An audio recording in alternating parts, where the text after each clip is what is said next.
Welcome to the NonProfit Voice Tech Series, a special edition of the NonProfit Voice podcast, hosted by Mark Becker, founding partner of Cathexis Partners and editorial advisory board member of NonProfit Pro. In each episode of this monthly installment, Mark will have conversations with prominent nonprofit organizations and industry thought leaders to learn more about different technology offerings in the marketplace. Join us, and together we will learn more about these innovative digital tools and how to navigate the rapidly evolving technology landscape. Hi, everyone. Welcome back. Mark Becker here, founding partner of Cathexis Partners. Today, I'm joined by Beth Fisher. Really looking forward to this conversation. Thank you so much for joining me, Beth. Would love to hear, looking forward to our conversation. Love to hear about your background and what you're doing now at, CEO of Fisher Strategic, but also the Chief Advancement Officer at Trotter Ministries. So you've got a lot of plate spinning. You also have a podcast, doing a lot of teaching and consulting. So yeah, would love to hear about your background. If you could share that with the folks out there and kind of go from there. Yeah, of course. Yeah. Thank you for having me, Mark. I am always excited to talk. I think I shared with you before, where there are people and words, you will find me. So yes, it's been an interesting journey, as I know we all have one. And I now am the Chief Advancement Officer for Trotter Ministries. We are a faith-based homeless shelter in West Michigan, are demonstrating the compassion of Christ. That's basically our mission statement, to folks who are experiencing hunger and homelessness. And yet I never expected to be here. I volunteered here for 3 years while I was concluding a 25-year corporate sales gig, that I had. I've always loved sales and marketing and people and business process. And so I did that for many, many years. And it just became apparent as I continued on in my journey. I took a sabbatical to write a book, and I was at a leadership conference, and they said, "You know how to raise money, don't you?" And I said, "Sure. How can I help?" I thought it was another volunteer experience. And she said, "Send me a resume," she being the VP of HR. So that is how I came on staff. Did a giant career change in January of 2020. So no better time. And yeah, I find myself here. But what's interesting is everything connects. And so I know that for folks who are new in their career space or just starting out, I have a daughter who's almost 26, and she'll say, "I don't know if this is what I want to do," and all the questions about corporate and culture. And I said, when you're in it, it's hard to see. But everything there, there's a reason for it. There's a reason for what you're learning, what you're engaged in, what your passions are. And mine, again, has just always been helping people in the world to know that they have mattering and value and worth. I do it frequently inside of corporations, just because for me, I love nothing more than people feeling a sense of worth and contribution on a part of a team. So I do a lot of personal and professional development coaching. So the Fisher Strategic is my LLC, and I do coaching primarily for women in the career space. And I have a program called Change Your Tone that's getting ready to launch actually in about 6 weeks. So just really love helping people to say, how can I use my voice to make a difference, whether it's on a small team, a large team, day to day, right? It's all, again, interconnected. So that's nice. sort of a whirlwind tour of 5 decades. Well done. Well done. Well, yeah, so you have an interesting perspective then and background in technology and sales and from the corporate space, and coming into the nonprofit space. How eye-opening was that, and what you were seeing and what people were using? Oh, very much so. Yeah, my 25 years, I was selling content management software and business process consulting, outsourcing, et cetera. So sort of organizationally agnostic. I would go into companies of all shapes and sizes throughout my career and say, "Talk to me about how you're processing invoices on the AP side of the house. Talk to me about your HRIS system. Tell me about how you were actually spending your days," often doing what a lot of folks will consider mundane work. And I am I'm a high D, eye on the disc. I'm a big visionary. I'm like, well, but this is all interconnected, right? So if one person on the team doesn't like their job, then there's a downstream effect. There's a problem there. And as I learned more and more that commonalities exist, there's always more unity than I feel divisiveness, both in the world and in the workplace. And as I continue to sort of just dive into organizations and say, what is it that you like? What do you not like? It's really all about autonomy, how we spend our days, again, doing things that we like. And so that software foundation that I had, technology, et cetera, served me well. Yes. When I came to Trotter Ministries, I got here, and in about 4 hours, maybe, I had decided that I was going to rip out the CRM that had been here for 17 years. I knew enough to know that it would take some time to sort of build trust among the team that I had inherited and corporate culture, et cetera. So I knew that wasn't going to happen on day one. But technology was something I knew about. And I said, hey, if our job here in the advancement department is to raise money, and it is, we need tools to do that, because I would just basically take my past questioning years of, business process. And I said to the team, how do you know what donors to do anything with, to call on, to invite on a tour, et cetera? Like, how do you know? What's your strategy? And there wasn't one. And I was baffled by that. I also had a moment of crisis where I thought, did I just make the world's worst career change on the plane? I mean, no, right? My heart is very much here and what we do here at Trotter Ministries. But for a second, I thought, wow, this is every single thing that I've been trying to change across organizations for such a long time. And it was right there in front of me. And yet what's so interesting, we laugh about it now, 3 years later, but I remember specifically our president and CEO. I walked into his office, literally day one. I thought, I'm probably going to get fired, but that's okay. I said, I need to make a pretty significant change. Do you mind? How was that received? How you can imagine, which is why now 3 years later, it's like low-hanging fruit fodder for entertainment, because he was like, who do you think you are? And I thought, well, and he actually said, you don't know about what we do here. And this is something that I actually, when I do coaching and I do present programs, et cetera, in organizations to folks, I find this interesting. He was correct. I didn't know about the culture and the organizational structure and how the ins and outs every day happened here at Trotter Ministries. But I was like cheap, free consultant labor on day one, because I did know. And there are things that I think that so many folks in a leadership position, or, again, from a hierarchical structure, I don't know that it exists as much today, but again, having a daughter in her mid-20s, I think there is some sense of, well, you haven't been here long enough to know, therefore, how could you know really about anything? And so I'm trying to make that correlation and sort of debunk that a little bit. And again, it's not everywhere, but I do think it's more common than we still like to admit. Our human natures or how dare you come in here and tell me what to do? I've been here for 5 years or 10 years or whatever. And I said to him, you're right. I don't know about this team quite yet. I haven't really even had lunch with them.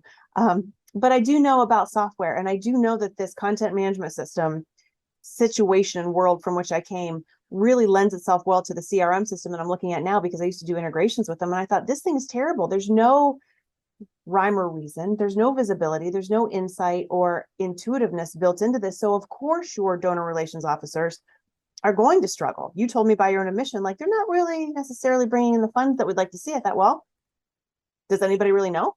Do they know? Right.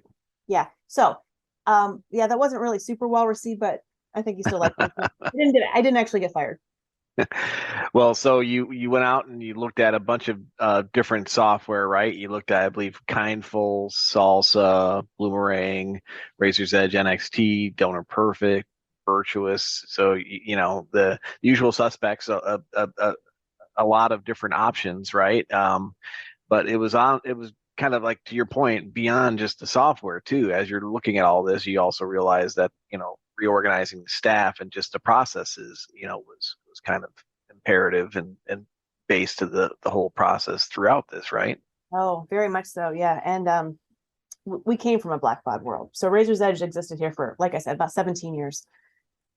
And as you can imagine, I was a very difficult person to sell to, because I was on the other side of the table for so many years of my life. And I took it very seriously. I loved sales and I loved helping organizations. And to me, it mattered. I was very ethical in my practices. I was very much like the first person to say, the solutions that, we have are not going to help you, but here's something that might. So I was easily off put when I would work with folks that didn't have our best interest at mind. I'm also, usually an 8 on the Enneagram. So I have a very social justice bent, like, hey, you know what, this doesn't seem very equitable to me. And also, good luck in trying to tell me that we're going to spend more money if you act like I'm bothering you, because that's not a very trusted partnership and relationship. So you're right. We did look at all of those players, and I assembled a team internally, not the entire team, because I'm also a believer that you want key individuals looking at something, especially if you're going to make a change of this magnitude, but yet not too many voices. too many cooks in the kitchen. Right. Nothing gets done. So collectively we looked, and actually we liked Donor Perfect among all of those until we saw Virtuous. And then it was like all bets were immediately off. We went live, we started to look in April of 2020, and we went live July 1st of 2020. It was a very quick turnaround. We converted over 100,000 records, also a disparate database because we merged with a different ministry as well in the middle of COVID, because why not? And sure. That's a lot. Wow, that's fast. Yeah, but it was amazing. And everything came over as expected. I was actually prepping the team. I said, guys, system conversions are sometimes painful. So don't freak out if all of a sudden you think that we're missing data. I promise you it's somewhere, we'll find it. But really never had that issue, not once. Everything came over as expected. Virtuous project managed it. I mean, just start to finish beautifully. We knew, again, what to expect, what was going to happen. We flipped the switch July 1st.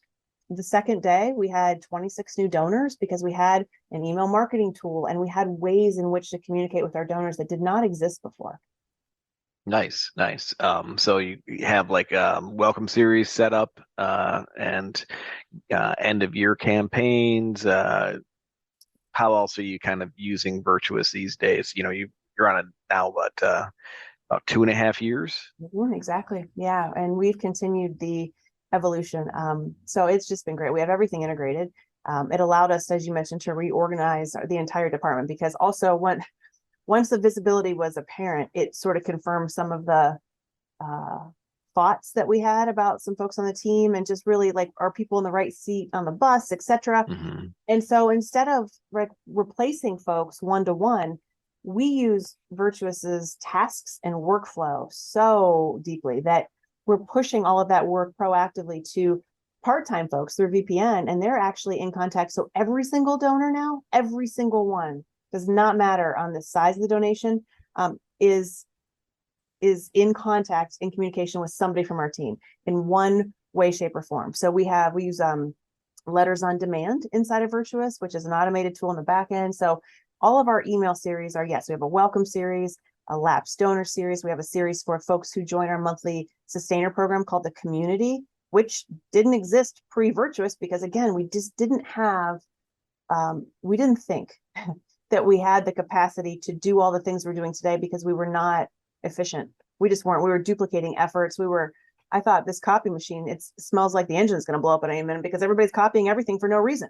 So a lot of redundancies. And I mean, we were 6 weeks behind in getting receipts out for donations. It was really pretty terrible. And we just took a hard look, and I said, guys, again, you're right. I haven't been here that long, but I do know people, and I do know that we should always feel a sense of just, I guess, the onus on us to show appreciation, because we can't do the work that we do without donors. We know this. It sounds so obvious to say, but when you're so close to it, it's like, well, we are also consumers and donors in the world. People solicit us as well. How do we want to be treated? If I send my money somewhere, do I want to wait 6 weeks to hear from an organization that may or may not remember me and that are sending me paper in the mail and I only ever donate through an EFT? No, I don't. That makes no sense to me. So yeah, you can automate a lot of processes using a system like Virtuous, right? And that gives you and the rest of the team more time to reach out individually and have those individual one-on-one conversations with people as well. Yeah, very much. We're completely intentional. Are the portfolios that call them gift advisors, that our gift advisors used to have, some of them had over 1,000 donors in them. That's not relationship. Oof. That's just too much data in one place. And so we've been able to pare those down. So we also instituted an incentive program here because, again, I came from corporate. I came from, hey, I'm a salaried and commissioned employee. Talk to me about why anybody sitting in these seats right now would want to do more if they're not wired that way, right? If somebody is not just a go-getter and sort of nonstop mover and shaker, if you will, then why would they do anything other than go to the coffee machine? Right. So it allowed us to actually put an incentive-based program in place based on who's in their portfolio. So you're exactly right.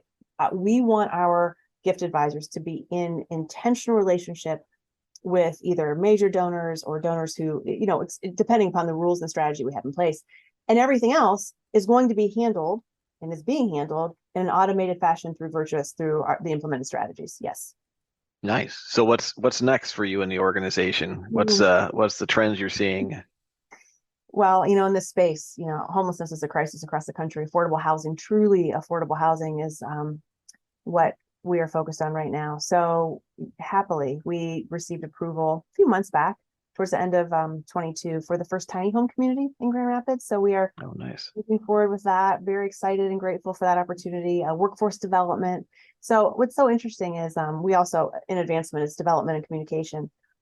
And I clearly love to talk, but I was ill prepared for when I came on board here, understanding the donor database in terms of the humanity behind the screen and the phone calls that would come and say, what do you do at Trotter? I'm like, well, first of all, we've been here for 100+ years, since 1900, 120 years. So how is it that anybody can't know? So marketing is very much a strategy around that, but it's really just educating, and it's being, and again, intentional relationship to say to people, when you hear affordable housing or lack thereof, people think, oh, well, let's just build more houses. Truly affordable housing is like 65% AMI. And so, our folks really need to be at that level, and they need wraparound services. So people who have experienced homelessness for so many years of their life, in some cases, or in and out, etc., you can't just say, here's a house, good luck to you. It's not going to work, right? So there are very intentional things that we are doing here as a mission on the program side of things. And just, we exist to demonstrate compassion and to let our folks know, hey, you deserve dignity too. And yes, housing too. And yes, a sustainable job as well that's paying you a living wage. So we're very adamant and intentional about that messaging as it relates to being in communication with our donors as well. So it's an educational process too. That's great. That's awesome. That's very, just a terrific, it's got to be very gratifying at the end of the day. And as you're seeing these different projects, ramping up and making traction. Very much so. Yeah. We just completed the renovations at the end of last year, right around Christmas time, for a capital campaign that kicked off in 19. So the silent phase, and then just came to fruition. Obviously, we had to pause with COVID and inflation and supply chain, and good times. But, realizing we could see the big picture, which is we're really going to change the way that our mission services our guests. And so one story, I had a man who said, now that you have changed the way that our rooms are, it used to be a 113 bed dorm for the men. It was just, again, not very dignified. And so he said, what can we do about this? So now it's dorm style rooms, 2 individuals in a room and then 2 on the other side, and then they have a shared bathroom. And the men who are mostly working, again, most of the single men in our mission are in fact employed, say things like, wow, I can rest now, I can go for that promotion. Before, all I could think about every single day was don't be late to my job, and then I was so exhausted I wasn't sleeping well. So now, with the way that we've just completely revamped the physical building, it's really revamping internal lives as well. That's awesome. That's great. Oh, good for you, and good for the organization, and they're lucky to have you there. So any final thoughts? You shared a lot of great advice and tips. So anybody joining an organization and looking to look at new technology, any final thoughts as we wrap up here today? Yeah, I would just say don't make it an afterthought. I think oftentimes in the nonprofit space, and I will say this, as somebody who was on the for-profit side for so many years, the thought was that I would not call on nonprofits, right? Because they didn't have as much money to spend. They didn't have the budget. They didn't move as quickly. All those, sort of stereotypes. But to be honest, they existed for a reason. And what I would say is, do not make technology an afterthought. Don't say, well, it's worked this long, it'll keep working. No, it changes the game. When you've got the right framework in place and the right strategy behind it and the right people doing the good work, it's incredible what that does downstream to really change people's lives. Yeah, well said. Inertia can definitely be your biggest enemy when it comes to nonprofit technology. So, well, thank you so much, Beth, for joining us today. Really appreciate your thoughts, and well done on all the work you're doing there. Thank you very much, Mark. All right, have a great day, everyone. Thank you so much for joining us. We look forward to seeing you on the next episode of The Nonprofit Voice. You can listen to more episodes of The Nonprofit Voice at nonprofitpro.com/podcast/the-nonprofit-voice. And remember, for your convenience, you can stream any and all episodes of The Nonprofit Voice on iTunes, Google Play, and Spotify.